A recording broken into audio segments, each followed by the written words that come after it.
Setiap zaman memiliki problema sendiri-sendiri.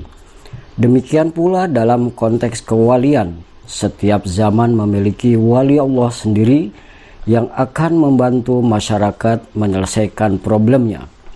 Bambang, asisten Gus Dur yang biasa membantu urusan media massa, sangat meyakini kewalian Gus Dur dalam konteks kekinian. Saya percaya beliau itu wali. Beliau tidak seperti lazimnya manusia biasa. Ketokohannya luar biasa dalam memperjuangkan hak-hak sipil rakyat. Saya menganggap beliau wali Allah dalam konteks zaman kekinian, tegasnya. Menurutnya, apa yang diperjuangkan Gus Dur jika dibandingkan dengan Wali Songo hanya beda zaman saja.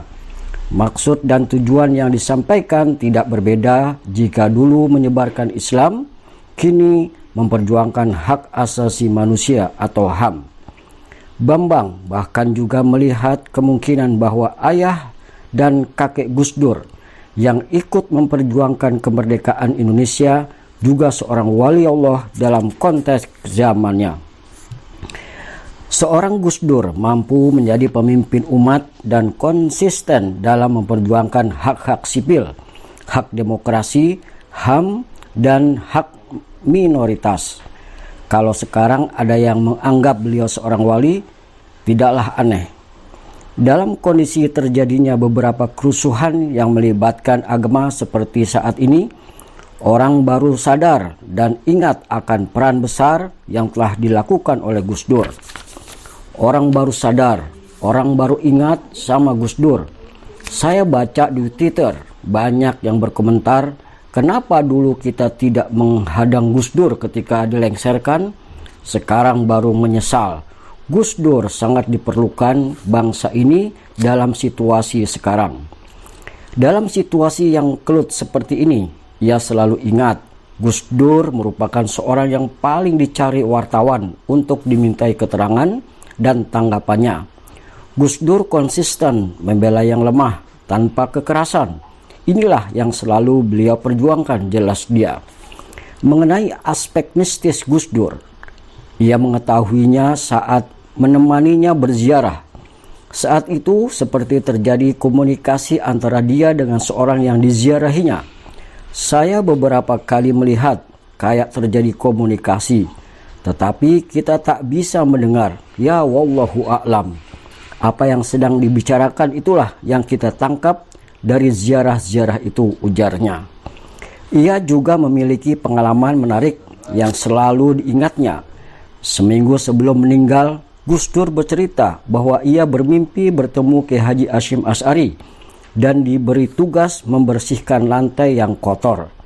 Ini dimaknai beliau, bangsa ini dalam keadaan kotor.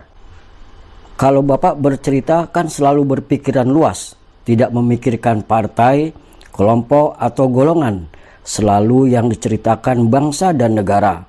Sayangnya tugas tersebut belum sampai terlaksana, kemudian sudah wafat, tegasnya. Dalam mimpinya tersebut, Kiai Haji Hasyim Asy'ari juga meminta agar seminggu kemudian Gus Dur datang ke Jombang, dan ternyata seminggu kemudian ia wafat dan dimakamkan di Jombang. Ini saya dengar langsung dari beliau, kata Bambang meyakinkan. Gus Dur adalah seorang wali berbagai agama. Peneliti NU asal Belanda, Martin van Brunezen, memiliki banyak pengalaman tentang beberapa aspek luar biasa dari Gus Dur. Meski demikian, ia memaknainya sebagai bagian dari kecerdasan luar biasa yang dimiliki oleh Gus Dur. Gus Dur seorang yang sangat rasionalis, tetapi secara bersamaan ia juga sangat percaya berbagai hal yang tidak masuk akal. Ia wali gaya Jawa, bukan gaya Timur Tengah. Nyeleneh, memiliki ilmu laduni, bisa mengetahui yang orang lain tidak tahu, katanya ketika ditemui penulis di gedung PBNU. Dalam beberapa kali kesempatan diskusi, ia sering melihat Gus Dur tidur, tetapi kemudian ia bangun sebentar dan melontarkan pertanyaan yang pas, lebih cerdas dari pertanyaan yang lain yang menyimak dengan tekun.